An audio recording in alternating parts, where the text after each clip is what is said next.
आज के इस वीडियो में आप सभी देखने वाले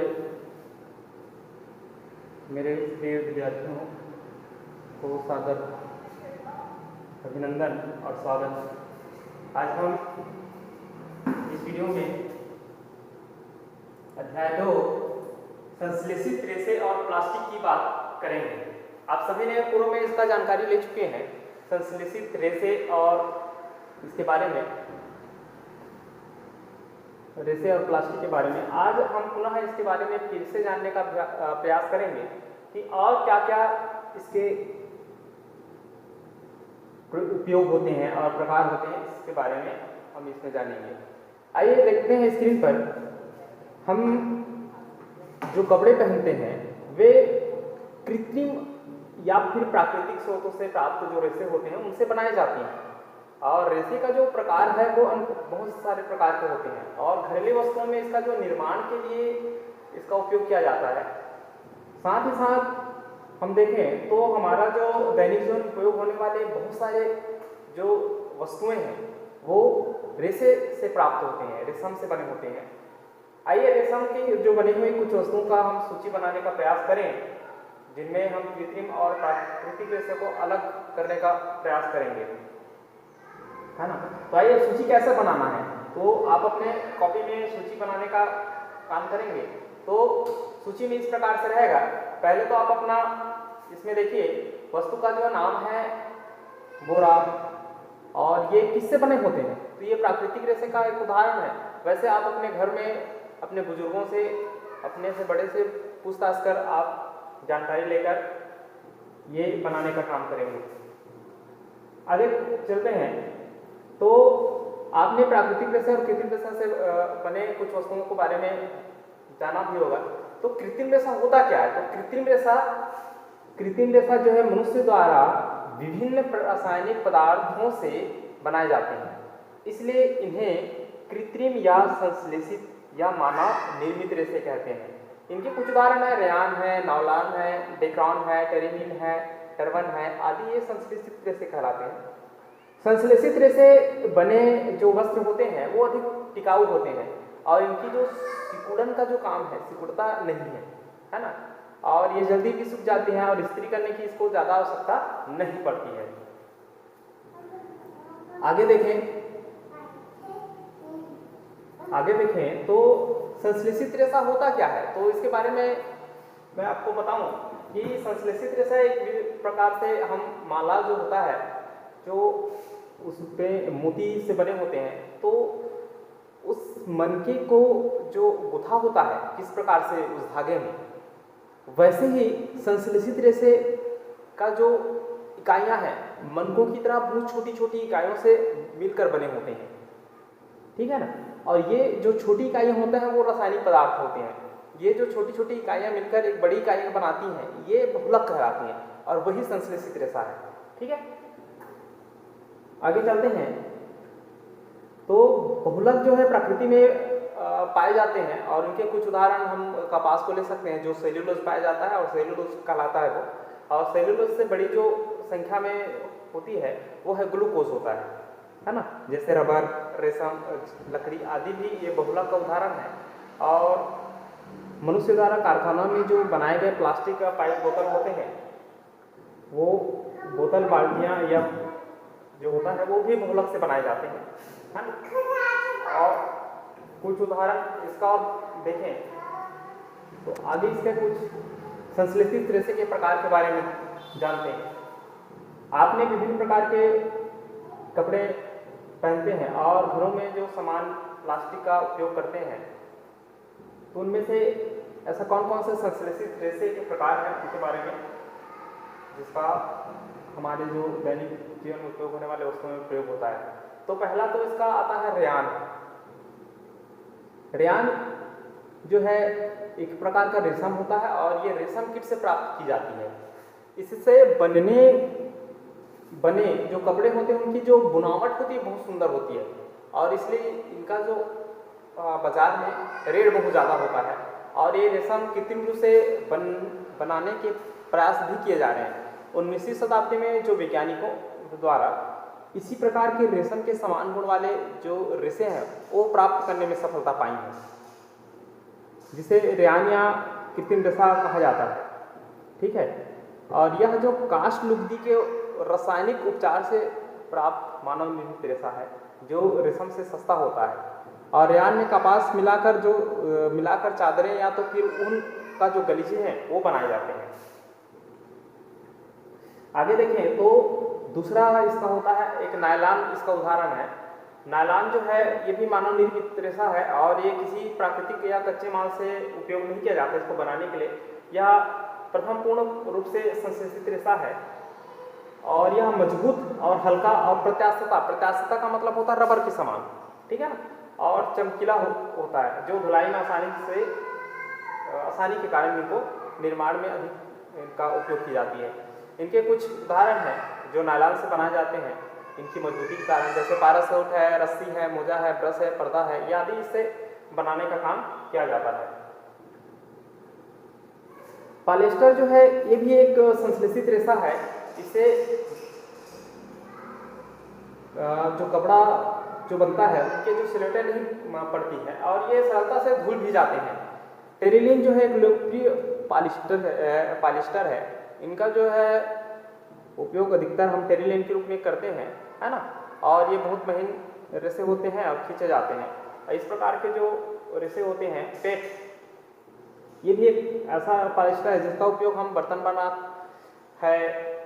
बनाने में, और फिल्म का जो तार है या फिर जिसको हम निगेटिव बोलते हैं, ठीक है ना, और तार है, ये अन्य कुछ उपयोगी सामग्री बनाने में और इसका उपयोग किया जाता है। पॉलिएस्टर को यदि हम अलग अलग करने का प्रयास करें तो पॉलिएस्टर जो है पाली धन एस्टर, पाली का मतलब होता है बहुत सारा, है ना, जिसको बहु बोलते हैं, है ना, और एस्टर, तो एस्टर एक रासायनिक पदार्थ है एक प्रकार का, तो ये आपस में मिलकर पॉलिएस्टर का निर्माण करता है, ठीक है ना। पॉलिएस्टर एस्टर का एक बहुलक है, एस्टर एकलक है तो पॉलिएस्टर बहुलक है, ठीक है। और इससे जो बनते हैं कपड़े वो पॉलीकाट है, पॉलीवूल है, टेरिकाट है। हम अधिकतर टेरिकाट का उपयोग करते हैं जनरली जो है, आदि नामों से इनके जो कपड़े हैं वो बेचे जाते हैं, ठीक है ना। और कपास का मिश्रण पॉलीवूल और पॉलिएस्टर और ऊन का है, ठीक है ना। पॉलिएस्टर जो है, पॉलीवूल जो है कपास और पॉलिएस्टर का है, और पॉलिएस्टर जो है ऊन का है, पॉलीवूल जो है, ठीक है ना, पॉलीकाट, ठीक है। तो ये प्रश्न कभी कभी पूछे जाते हैं आपके साइंस में कि पॉलीकाट किसका मिश्रण है, तो ये पॉलिएस्टर और कपास का मिश्रण है, और पॉलीवूल जो है पॉलिएस्टर और ऊन का, ठीक है। आगे देखें, आगे बात करें तो एक्रिलिक एक प्रकार का बहुलक है और ये सदियों से स्वेटर और शाल कम्बल बनाने में उपयोग की जाती है इसका, और प्राकृतिक ऊन से नहीं वरन ये संश्लेषित से बने होते हैं जो एक्रिलिक कहलाते हैं। और इस प्रकार के जो वस्त्र होते हैं इससे जो बने होते हैं, इस प्रकार से बने होते हैं, वो अपेक्षाकृत सस्ते होते हैं, है ना, और सस्ते होने के कारण संश्लेषण के साथ अधिक टिकाऊ होता है, ठीक है, और पहुंच के भीतर होने के कारण ये अधिक उपयोगी भी होते हैं, ठीक। और आगे इसमें देखें तो इसके जो है गुणधर्म क्या क्या है, तो आइए गुणधर्म के बारे में हम जानकारी लेते हैं। तो आप सभी जानते हैं जो प्राकृतिक और कृत्रिम रेशा होता है उनको जलाकर हम देखने वाला क्रियाकलाप भी करते हैं और ये भी हैं जो पहले के क्लास में, ठीक है ना। तो कृत्रिम रेशा गर्म करने पर क्या होता है, पिघल जाता है, ये इसका एक हानिकारक गुण होता है, और इन कपड़ों में आग जो जल्दी लग जाती है, और ये जो पहने व्यक्ति होता है उसके शरीर में चिपक जाता है, ठीक है, तो इसका एक हानिकारक गुण है। आगे इसका थोड़ा सा विचार करें तो हम इसमें क्रियाकलाप ले सकते हैं। तो क्रियाकलाप में दो समान कपड़े लेना है ना, एक तो आपका प्राकृतिक रेशा और एक कृत्रिम रेशा से, और दोनों को टुकड़े को अलग अलग जो गिलास है उन पर भिगोना है, और भिगोने के पश्चात जो है ध्यान देना है कि दोनों गिलास में जो है पानी की मात्रा बराबर होना चाहिए। अब भिगोने के पश्चात निकालना है उसको, निकालने के बाद ये देखना है कि पानी का जो स्तर है गिलास में कितना कम हुआ, कौन सा प्राकृतिक रेशा वाला डुबोए थे गिलास उसमें कम हुआ, या संश्लेषित रेशा जो कपड़े डुबोए थे उस गिलास में कम हुआ, इसका तुलना करना है। ठीक है, अब तुलना करने के पश्चात आप क्या करना है, जो भीगा हुआ कपड़ा है उसके दोनों कपड़े को, प्राकृतिक रेशे से बने कपड़े को और संश्लेषित रेशे से बने कपड़े को सुखा देना है। सुखाने के बाद आप कुछ मिनट पश्चात आप तुलना कर रहे हैं कि कौन सा कपड़ा सूखा और क्या हुआ, ठीक है ना, कौन सा नहीं सूखा। और इसमें कुछ क्वेश्चन बनते हैं, है ना। क्वेश्चन आपके इसमें स्क्रीन पर दिखाई दे रहा है कि जो कपड़े हैं वो प्राकृतिक कृत्रिम द्वारा कम पानी सोखा गए, कौन सा जो कपड़ा है दोनों में से कौन सा, ठीक है ना, मैं जो आप लोगों से बताया, ठीक है, उसका तुलना करना है और इन क्वेश्चनों का आंसर देना है। जिस कपड़े द्वारा कम पानी सोखा गया वह दूसरे कपड़े की तुलना में जल्दी सूखा या देर से, ये भी आपको प्रश्न बनते हैं। आप इसमें आप अपने घर में जो माता पिता है या अपने बुजुर्ग है, अपने से बड़े कोई और हैं, उनसे ये प्राकृतिक रेशे से बने कपड़े हैं और कृत्रिम रेशे से बने कपड़े हैं, इनका मूल्य, रखरखाव, टिकाऊपन, मजबूती, इसके बारे में आप और जानकारी कर सकते हैं और अपने कॉपी में नोट कर सकते हैं। ठीक है, आगे देखते हैं क्रियाकलाप 2 पर विचार डालते हैं। तो आने वाले जो वस्तुएं हैं हमारे प्रतिदिन काम में आने वाली वस्तुएं हैं और उनके उपयोग है उनका आप सूची बनाएं कि कौन कौन से हमारा जो प्लास्टिक की वस्तुएं हैं। अगला जो चैप्टर हम प्लास्टिक के बारे में पढ़ेंगे, तो प्लास्टिक की ऐसी कौन कौन सी वस्तुएं हैं आपके घर में यूज होता है, उन वस्तुओं को सूची बनाएं और सूची बनाने के बाद उसका जो है इस प्रकार सूची बनाना है और बगल में क्या करना है, आपको उसका उपयोग लिखना है।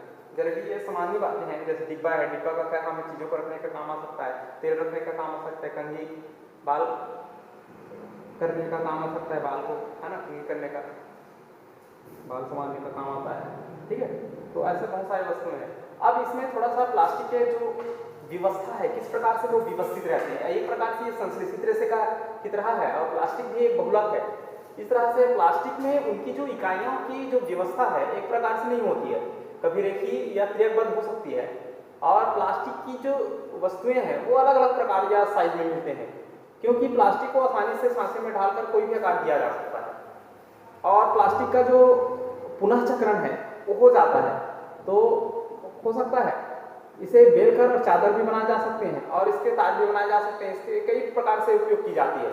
तो जनरली हम दुकान पे जाते हैं तो पॉलीथीन का उपयोग करते हैं। तो पॉली मैंने बताया था अभी कि पॉली का मतलब होता है कि बहुत सारा, और एथीन एक प्रकार का रसायन है। तो पॉलीथीन एक प्लास्टिक है, हम जनरली इसको दुकान में जाने के बाद पॉलीथीन मतलब थैली समझते हैं और दुकानदार भी समझ आता है पॉलीथीन बोलने से। अब प्लास्टिक और इस क्रियाकलाप में आप ये अवधारणा लगाएं कि हमारे द्वारा जो अनुपयोगी प्लास्टिक की वस्तुओं को लेकर अब हम क्या क्या कर सकते हैं। तो प्लास्टिक की वस्तुओं का नाम लिखना है और कौन सी जो वस्तु है वो आसानी से मुड़ जाता है, कौन सा टूट जाता है, कुछ नहीं होता, इसके बारे में आपको लिखना है। क्रम से आपके घर में जो यूज होता है उसी का आपको बनाना है, बनाकर आपको उसका वो करना है। तो पहले तो आप क्या करना है, गर्म करने वाली जो विद्युत हो गई है, मोड़ने पर आसानी से मुड़ जाता है, इसमें आप देखना है टूट गई, क्या हो गया, है ना। गर्म करने पर विकृत हो जाता है क्या, पिघल जाता है क्या, कुछ नहीं हो रहा, इसको आपको लिखना है। इसमें क्रम से आप वस्तु का नाम लिख देना है ना। जो वस्तुएं हैं आपके घर में पूरे करें, केवल 3 वस्तुओं का। प्लास्टिक की कुछ और मुख्य बातें हैं, तो उसमें आइए हम थोड़ा सा और जानकारी लें। तो वस्तुओं को गर्म करने पर आसानी से तो मुड़ जाते हैं, है ना, कुछ वस्तुएं जो है और विकृत भी हो जाते हैं। ऐसा प्लास्टिक जो होता है जो आसानी से गर्म करने पर मुड़ जाता है, विकृत हो जाता है, उसको थर्मोप्लास्टिक कहते हैं। इनके जो कुछ उदाहरण है पॉलीथीन है और पीवीसी है, पॉलीवाइनिल क्लोराइड इनको कहा जाता है और इनका जो उपयोग है खिलौना, कंघी, बर्तन आदि बनाने में होता है। ठीक है, कुछ ऐसे भी प्लास्टिक होते हैं जो एक बार सांचे में डालने के पश्चात गर्म करने पर नरम नहीं होता है ना, न किया जा सकता। ऐसे प्लास्टिक को हम थर्मोसेटिंग प्लास्टिक कहते हैं। ठीक है, उदाहरण के लिए इसका जो है बैकलाइट और मेलामाइन को ले सकते हैं। बैकलाइट जो उष्मा और विद्युत का अच्छा कुछ आरोप होता है, इसलिए बिजली के जो स्विच बनते हैं, आप देखे होंगे बिजली का जो बटन आती है ना, और बर्तनों का जो हत्थे बनते हैं, अक्सर हम जो यूज करते हैं कुकर वगैरह उसमें बने होते हैं, है ना, कढ़ाई वगैरह है, वो जो है बैकलाइट से बना होता है। मेलामाइन एक बहुत ही उपयोगी पदार्थ के रूप में प्लास्टिक है, वो ये आग का प्रतिरोधक होने के कारण जो है इनका जो उपयोग जो है प्लास्टिक की अपेक्षा उष्मा को सहने की क्षमता भी इसमें अधिक होती है और इसका जो उपयोग है फर्श की टाइलें रसोई के बर्तन, अग्नि प्रतिरोधक जो कपड़े होते हैं, जो फायर ब्रिगेड बोलते हैं, वो आग बुझाने वाले जो कर्मचारी होते हैं, उनके जो कपड़े हैं वो इसी से बनाए जाते हैं। ठीक है ना। तो आगे इसमें और देखें तो इसमें बताया जाता है कि टेफ्लॉन भी एक विशेष प्रकार की प्लास्टिक है, वो तेल और चिपकता नहीं है, इसलिए भोजन पकाने में ये टेफ्लॉन का उपयोग किया जाता है। आगे इसमें प्लास्टिक के कुछ गुण के बारे में बात करें तो प्लास्टिक का उपयोग जो है जूता चप्पल से लेकर फर्नीचर बनाने का काम किया जाता है, उनको रखने के लिए भी उपयोग करते हैं, है ना। प्लास्टिक के जो पात्र बने होते हैं उनका उपयोग जो है बहुत अधिक करते हैं। और इसका उपयोग करने के क्या कारण है, इतना उपयोग क्यों किया जाता है, इसके पीछे क्या है, तो हम देखें तो पहला है प्लास्टिक अनअभिक्रियाशील होता है, अर्थात प्लास्टिक जो है जल से क्रिया नहीं करता, वायु से भी क्रिया नहीं करता, और इनका जो है संक्षारण मतलब ये अन्य स्रोतों से खराब जल्दी नहीं होता। ठीक है। तो इनका उपयोग जो है पदार्थ हो या रसायनों को रखने में की जाती है, ये इसका एक उपयोगी कारण है जो उसका उपयोग होने का गुण जो है। और दूसरा इसका देखें, प्लास्टिक जो है हल्का तथा मजबूत होता है, प्लास्टिक हल्का तथा प्रबल होता है और इसलिए इससे जो वस्तुएं होती हैं भार या कीमत कम होता है और सामर्थ्य अधिक भी होता है, और इसका जो उपयोग है आसानी भी होती है, और धातु की अपेक्षा हल्के होने के कारण को उपयोग जो है अब वायुयानों या अंतरिक्ष यानों में भी हो रहा है। तीसरा हम देखें इसका तो प्लास्टिक जो है कुचालक मतलब उष्मा और विद्युत इसमें प्रभाव नहीं पड़ता, इसलिए इनके जो है बिजली के तार का जो कवर होता है वो बनाया जाता है। ठीक है।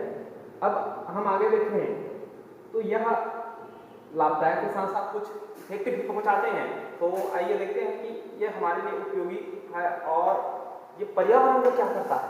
तो पर्यावरण को दैनिक जीवन में प्लास्टिक की जो चीजें हैं बहुत सारी चीजों का उपयोग करते हैं, जैसे हम उदाहरण लें तो थैलियों का ज़्यादा उपयोग करते हैं, पॉलीथीन का, और ये हमारे घर में प्लास्टिक का कचरा इकट्ठा होता जाता है जो घरों से निकलकर सार्वजनिक कूड़े खदाने में या नालियों में जाकर ये इकट्ठा हो जाते हैं। ठीक है ना। और ये निस्तारण का एक बहुत बड़ी समस्या है हमारे लिए। ठीक है ना। तो हमने पूर्व में पढ़ा था जैव न्यूनीकरण और अजैव न्यूनीकरण, है ना। जो जैविक जो कीड़े मकोड़े होते हैं उनसे कुछ जो पदार्थ हैं वो अपघटित हो जाते हैं, वो जैव न्यूनीकरण कहलाता है, और कुछ जो जैविक जो जीव होते हैं अपघटित नहीं होते वो अजैविक पदार्थ कहलाते हैं। ठीक है ना। तो प्राकृतिक जैसे सूक्ष्म जीव है आदि जो है अपघटित हो जाते हैं वो जैव न्यूनीकरण, और वे पदार्थ जो प्राकृतिक प्रक्रियाओं द्वारा सरलता से अपघटित नहीं होते वो अजैव न्यूनीकरण पदार्थ कहलाते हैं। ठीक है ना। आगे और इसमें जाए तो प्लास्टिक का जो अपघटित में कई वर्ष लग जाते हैं अपघटित होने में, है ना। तो यह पर्यावरण प्रदूषण का जो कारण बन गया है, इसलिए कभी कभी इसको जलाया जाता है और भारी मात्रा में विषैले पदार्थ कार्बन मोनोऑक्साइड, CFC ऐसे बहुत सारे जो विषाक्त गैसेस हैं उनको वो निष्कासित करता है। अब आगे देखें तो इसका निस्तारण की कुछ व्यवस्था दिए गए हैं। आपको दो स्क्रीन पर दो फोटो दिखाई दे रहा है, एक हरा है और एक नीला है। ठीक है ना। तो आज शहर और गांव में ग्राम पंचायतों या नगर पालिकाओं में एकत्र करने के लिए दो अलग कूड़ेदान बनाए गए हैं। प्रायः एक रंगीन नीला होता है और दूसरा जो है हरा होता है रंग से, और नीले कूड़ेदान में उन उपयोगी चीजों को किए जाते हैं डाल सकते हैं, जैसे प्लास्टिक है, धातु है तथा कांच है ना, जिनका अपघटन नहीं हो पाता है, और वे पदार्थ जो कूड़े ढेर में अपघटित नहीं होते हैं उन्हें जैव अनिर्णीकरण या नॉन बायोडिग्रेडेबल कहा जाता है। और हरे जो है हरे कूड़ेदान जो होते हैं रसोई से निकलने वाले अन्य जो पादप या जंतु जो अपशिष्ट होते हैं उनको एकत्र करने के लिए ये हरा जो होता है उसमें डाले जाते हैं, और वे जो मिट्टी में दबने के बाद पुनः अपघटित हो जाते हैं। इसको बायोडिग्रेडेबल कहा जाता है, ठीक है, या निम्नीकरणीय कहा जाता है। ठीक। आगे थोड़ा सा और इसमें देखें, उसके बाद आपका यह लेसन स्टडी हो जाता है। ये 4R सिद्धांत, और इनको बिल्कुल याद रखिए क्योंकि ये बहुत ही इंपॉर्टेंट है। 4R सिद्धांत जो है क्योंकि 4R का मतलब होता है, पहला अर्थ है रिड्यूस करना, माने उपयोग में कमी करिए,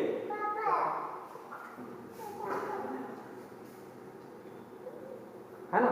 तो पुनः उपयोग करिए, रीयूज, जिसका मतलब पुनः उपयोग करिए, पुनः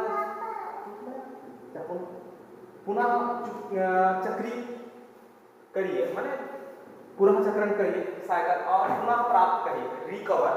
ठीक है, तो इस प्रकार से हम कुछ आदतें अपनाना चाहिए जिससे हमारा जो पर्यावरण सुरक्षित रहे और हम भी सुरक्षित रहें। आज की इस वीडियो में बस इतना ही प्यारे विद्यार्थियों।